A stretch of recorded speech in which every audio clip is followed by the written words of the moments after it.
Okay, we're now going to discuss the literature of the Amoraim. The Amoraim lived from about the year 220, approximately the year, early 200s to around the year 500 or the early 500s.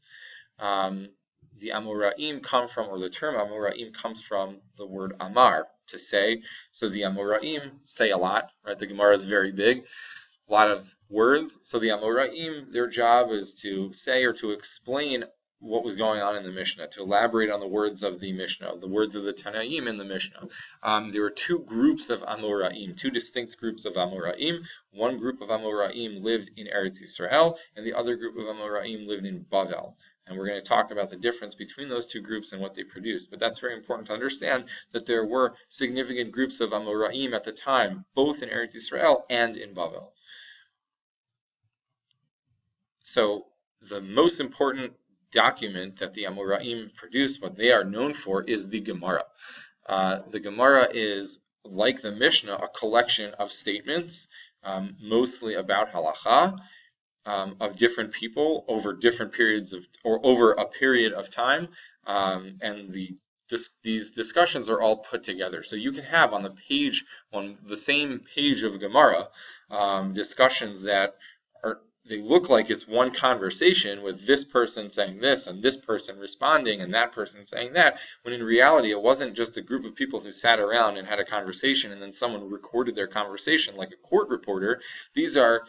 It's this person's statement from over here in this place at this time, and then that person's statement over there in this place in this time, and then eventually they're all edited together and put together to make it look as if it's one conversation, but in reality these people lived, they may not have even met each other, and they're basically having a conversation.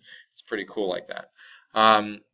So what's the purpose of the Gemara? The purpose of the Gemara is to explain what's going on in the Mishnah. What did the Mishnah mean exactly when it said that?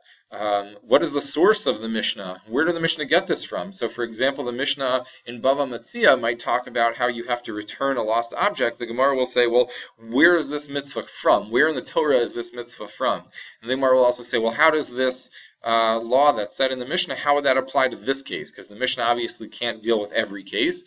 So the Gemara tries to figure out how that applies to this case, and what about that case? And obviously the Gemara can't apply to every single case, or the Gemara can't describe every single case that could possibly happen. But what the Gemara tries to do is the Gemara tries to understand the logic of the Mishnah. Once the Gemara understands the logic of the Mishnah, we have that logic. We can apply that to new situations. The Gemara also doesn't only include legal arguments and discussions about halacha, but the Gemara also teaches agadot. The Gemara teaches ethical or inspirational lessons, just like the Midrash has Midrash halacha and Midrash agadah. So in the Gemara, there are portions of the Gemara that are agadic in nature, meaning just like the Midrash agadah teaches lessons and ethical lessons and moral lessons and inspirational lessons. So the Gemara also has that, and the Gemara often will quote Midrashay agadah in order to teach those lessons. There are two different Gemaras. So there's the Talmud Yerushalmi and the Talmud Bavli. As you can imagine, the Talmud Yerushalmi was developed in Eretz Yisrael. So there were Amoraim living in the northern part of Eretz Yisrael. So in what we know as what's called the Galil or the Galilee. So there are Amoraim living there. At the time, it wasn't called Eretz Yisrael, or at least the Jews called it Eretz Yisrael, but it wasn't known in the world as Israel or Eretz Yisrael or even Judea at the time. It had been renamed by the Romans, and it had been called Palestine, actually, and it had that name for a long, long time, as you know.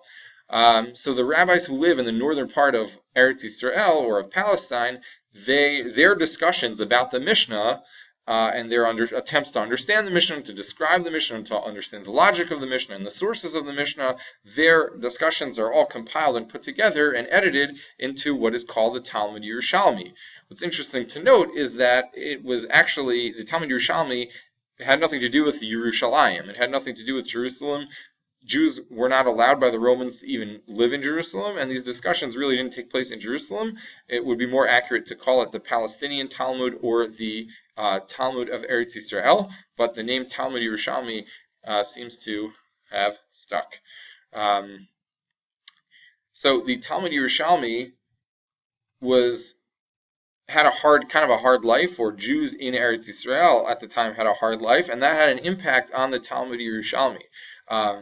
So the editing process was completed in around the year 400, which is maybe a little bit earlier than what would have been ideal.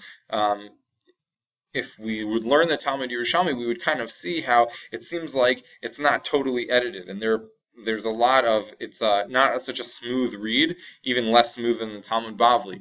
And that's because it had about 100 years less time to be edited, largely because there was a lot of persecution in Eretz Yisrael. It was very difficult. The Jews were pretty oppressed in Eretz Yisrael, and it was difficult to be able to edit this document, so it kind of was put together in a more hasty way than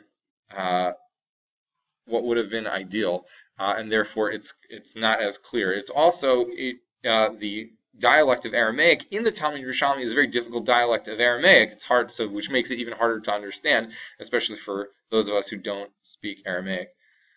The Talmud Bavli, which is the Gemara that we all know and love, which is the one that we learn. So after we're going to talk about the Talmud Bavli now. So after the destruction of the second Beit HaMikdash in the year 70 CE, the Jewish community, the focus of the Jewish community kind of shifted. So the center of the Jewish community became more and more prominent in Bavel, in Babylonia, than in Eretz Yisrael. So the focus of Torah learning was much more so in Bavel than in Eretz Yisrael, and the Babylonian Amoraim are the ones their conversations, their discussions, are put together and compiled into what is called the Talmud Bavli. So the Amoraim of Bavel, the Babylonian Amoraim, were a lot sharper in their arguments than the Amoraim of Eretz Yisrael. They would really go at each other. They would really argue very fiercely. The Talmud Yerushalmi doesn't contain arguments that are as sharp, as fierce and aggressive as in the Talmud Bavli, but in the end of the day, the Talmud Bavli, partly because of these very fierce arguments, concludes with a greater understanding of the halachot. So all of those discussions were compiled and put together into the Talmud Bavli. So just like the Yerushalmi, the Talmud Bavli is a recording of different conversations that took place over a long period of time in different places and eventually pasted together. They, again, like I mentioned before, it looks like it's one conversation, but it's not one conversation, because you can have Amoraim that never met each other, that didn't even live at the same time, and they're in one conversation. As I mentioned when I was talking about the Talmud Yerushalmi, the Talmud Bavli was edited about 100 years later. So if the Yerushalmi was edited in around 400, the Bavli was edited in about the year 500, and that concludes the period of the Amoraim. Once the Gemara, once the Talmud Bavli is edited, that's kind of like where we say, okay, that's the end of the period of the Amoraim. And eventually, what we now take for granted that the Talmud Bavli, the Gemara, what we call the Gemara, that's the source for Jewish law. That's the basis. We have questions about halakha, or we have questions about Jewish thought. The Gemara is like the first place we look. That's like the root. That's the basis for all of it. So now we take for granted that that's the authoritative place to go. But eventually, that wasn't always the case. It was after the Gemara was put together and compiled, then it became accepted as that kind of authoritative source among the Jewish people.